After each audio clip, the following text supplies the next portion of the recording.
Hello friends, welcome to HTML5 Tamil tutorial part 15. நான் சீனு. இதுவரையும் பார்த்தோம்னா நம்ம பேசிக்கலாக HTML வச்சு வெப் டிசைன் பண்ணுறத பற்றி நம்ம பார்த்துருந்தோம். HTML5ல கொஞ்சம் எக்ஸ்ட்ரா என்னென்னலாம் யூஸ் பண்ணுறோம் அப்படின்றத பற்றி பார்த்தோம். HTML5ஓட மிக முக்கியமான இன்னொரு அம்சம் அப்படின்னு பார்த்திங்கன்னா இந்த CS3 அப்படின்றது.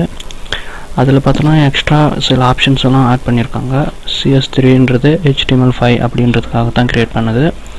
அதாவது CSS3யும் HTML5யும் ரெண்டும் கம்பைன் பண்ணி தான் ஒரு வெப்பு நல்லா டெவலப் பண்ணலாம். இப்போ பார்த்தீங்கன்னா இந்த புதுசான ஒரு டாக்குமெண்ட், அதாவது புதுசாக ஒரு வெப் பேஜ் க்ரியேட் பண்ணியிருக்கேன். பேஜ்னால் பேசிக்காக இங்கே பார்த்தோன்னா எம்டியாக இருக்குது. அது பேர் வந்து பார்த்தோன்னா ஃபியூச்சர் அப்படின்ற ஒரு நேம் வச்சு HTML சேவ் பண்ணியிருக்கேன். இதில் எம்டியாக வச்சுருக்கேன். பார்த்தீங்கன்னா இது எப்படி இருக்குது அப்படின்னு நான் டிஸ்பிளே பண்ணி காட்டுறேன். பார்த்தீங்கன்னா நார்மலாக ஒரு பிளாக் அண்ட் ஒயிட்டில் ஒரு வெப் பேஜ் இருக்குது.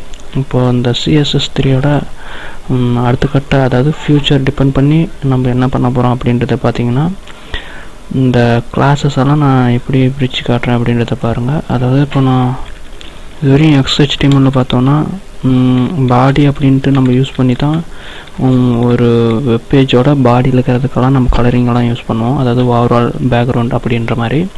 இப்போ நான் ஏற்கனவே சொன்ன மாதிரி ஸ்டார் யூஸ் பண்ணி கூட அதை நம்ம பண்ணலாம். அதாவது கலர் அப்படின்றத மட்டும் யூஸ் பண்ணி ரெட் அப்படி நான் கொடுக்குறேன்னு வச்சுக்கோங்களேன். இப்போது இந்த ஓவரால் அந்த பேஜுக்கு இந்த ரெட் அப்படின்றது கலராக செட் ஆகும். அது உங்களுக்கே தெரியும். பார்த்திங்கன்னா இதெல்லாம் இந்த CSS3ல தான் நம்ம பயன்படுத்த போகிறோம், மற்ற எதுலையும் இல்லை. இப்போ இந்த ஃபியூச்சர் வெப் டிசைனிங் அப்படின்றத பற்றி தான் நான் டைட்டில், அதாவது இந்த டுட்டோரியல் போட்டிருக்கேன். அப்படின்னா என்ன அப்படின்றத பற்றி நான் காட்டுறேன். இப்போ பார்த்திங்கன்னா நான் நார்மலாக இந்த வெப் பேஜில் சீனுன்ற ஒரு ஹெட்டரும் ஒரு 4-5 நேவிகேஷன் பேனல், அதாவது மெனுஸ் மட்டும் க்ரியேட் பண்ணியிருக்கேன். இதுக்கு நான் எப்படி டிசைன் கொடுக்குறேன் அப்படின்றது ஒரு பேசிக்காக CSS3யோட ஸ்டார்டிங் இன்ட்ரடக்ஷன் மாதிரி பார்ப்போம். பார்த்தீங்கன்னா இப்போ நான் இதுக்கு டிவ்வில் மெயின் ஸ்கின் அப்படின்றத யூஸ் பண்ணியிருக்கேன். இது பார்த்திங்கன்னா பாடி அப்படின்றதுக்குள்ளார தான் இருக்குது. அதாவது இப்போ பாடின்றதுக்குள்ளார ஓவராலாக என்ன பண்ணலாம் அப்படின்றத பற்றி நான் காட்டுறேன் பாருங்கள். ஓவரால் வெப் பேஜுக்கு இப்போ நம்ம க்ரியேட் பண்ணுற பேஜுக்கு ஒரு ஃப்ளெக்சிபிள் மாடலை நான் க்ரியேட் பண்ணுற மாதிரி பார்த்துக்கோங்க. அதாவது பாடிக்கு மட்டும் யூஸ் பண்ணுற மாதிரி ஒரு சாம்பிளாக வித்து வந்து ஒரு 100% கொடுத்துட்றேன். அதாவது எப்பயுமே 100% இருக்கிற மாதிரி. ஏன்னா எந்த ஒரு ப்ரௌசர்லேயும் பார்த்தோன்னா காமனாக தெரியும். மொபைல் ப்ரௌசர் ஆகட்டும் சரி, பெரிய சைஸு, அதாவது ஸ்க்ரீன் ஒவ்வொருத்தர் பார்த்திங்கன்னா பெரிய சைஸு லேப்டாப்போ அல்லது டெஸ்க்டாப்போ வச்சுருப்பாங்க. அதில் பார்த்திங்கன்னா அதோட ப்ரௌசர் சைஸ் வந்து இன்னும் கொஞ்சம் பெருசாக இருக்கும். அதுக்கு தகுந்த மாதிரி மாற்றுறதுக்காக தான் நான் 100% அப்படின்னு கொடுத்துருக்கேன். இப்போது அதுக்கு நான் டிஸ்பிளே வந்து பார்த்திங்கன்னா இந்த டிஸ்பிளே அப்படின்றதெல்லாம் CSS3ல கிடையாது. இதில் தான் நம்ம யூஸ் பண்ண போகிறோம். இப்போ நம்ம CSS3யோட ரொம்ப முக்கியமான ஒரு டூல்ஸ் பற்றி பார்க்க போகிறோம். அதுக்கு பேர் தான் வெப்கிட் அப்படின்றது. இது தான் இந்த CSS3யோட முக்கியமான அங்கம் அப்படின்னு சொல்லலாம். ஏன்னா இது பேஸ் பண்ணி தான் நம்ம மீதி எல்லா ஃபங்க்ஷனும் எழுத போகிறோம். பார்த்திங்கன்னா இப்போ webkit.box அப்படின்னு நான் எழுதியிருக்கேன். இந்த webkit.box அப்படின்றது பார்த்தோன்னா எல்லா ப்ரௌசர்லேயும் செட் ஆகாது. இதுக்குன்னு ஒரு குறிப்பிட்ட ப்ரௌசர் தான் செட் ஆகுற மாதிரி பண்ணியிருக்காங்க. அதாவது இதுவரையும் ஒரு 2-3 ப்ரௌசர் மட்டும்தான் இதை அக்செப்ட் பண்ணியிருக்கு. மற்ற ப்ரௌசரெல்லாம் இன்னும் இம்ப்ளிமெண்ட் பண்ணல. ஆனால் இப்போ இருக்கிற சுச்சுவேஷனில் எல்லோரும் இந்த வெப்கிட் சப்போர்ட் பண்ணுற மாதிரி ரெடி பண்ணிடுவாங்க. க்ரோம் சஃபாரி அப்படின்றதெல்லாம் பார்த்திங்கன்னா அந்த வெப்கிட்டை இப்போதைக்கு சப்போர்ட் பண்ணுது.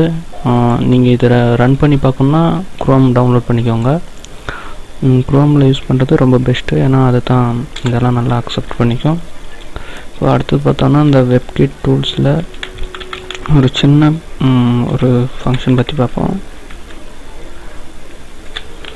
வெப்கிட் பேக் அப்படின்றத நான் யூஸ் பண்ணுறேன். பேக் அப்படின்றத பார்த்தோன்னா ஓவரால் அந்த வெப்பேஜ் எங்கே இருக்கணும் அப்படின்றத நான் செட் பண்ணியிருக்கேன். சென்டர் அப்படின்ட்டு பார்த்திங்கன்னா நான் இதை சேவ் பண்ணிடுறேன். இப்போ நான் எழுதிருக்கிறது என்னென்னா சும்மா இந்த வெப்கிட்டை பற்றி ஒரு இன்ட்ரடக்ஷன் கொடுத்துருக்கேன். இதுதான் இந்த ஃபியூச்சர், இந்த CSS3யோட மெயின் பார்ட்டு. பார்த்தீங்கன்னா 100% வித் கொடுத்துருக்கேன். டிஸ்பிளேன்றது இந்த டிஸ்பிளே போட்டு தான் அந்த வெப்கிட் பாக்ஸை நம்ம யூஸ் பண்ண போகிறோம். ஏன்னா இந்த வெப்கிட் பாக்ஸ்லேருந்து தான் இந்த ஒவ்வொரு ஃபங்க்ஷன், இந்த பேக்கு, சென்டர், இந்த பேக் மாதிரி இன்னும் நிறைய ஃபங்க்ஷன் இருக்குது. அதெல்லாம் வர கிளாஸில் பார்ப்போம். பார்த்தோன்னா இப்போ நான் சென்டர் அப்படின்னு கொடுத்துருக்கேன். நான் சேவ் பண்ணிட்டேன். அதாவது இந்த ஓவரால் பாடிக்கு அப்படின்றது கொடுத்துருக்கேன். பாருங்கள், நான் ப்ரௌசரில் டிஸ்பிளே பண்ணி காட்டுறேன். தெரியுதுங்களா? ஓவராலாக சென்டரில் வந்திருக்கு.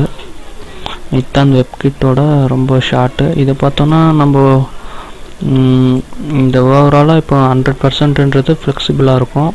இந்த வெப்கிட் பாக்ஸில் சென்டர் அப்படின்றது மட்டும் தான் யூஸ் பண்ணியிருக்கேன். இன்னும் நிறைய ஃபங்க்ஷன்ஸ் இருக்குது. அதை நெக்ஸ்ட் கிளாஸில் நான் எக்ஸ்பிளைன் பண்ணுறேன். தேங்க்யூ ஃபார் வாட்சிங். ப்ளீஸ்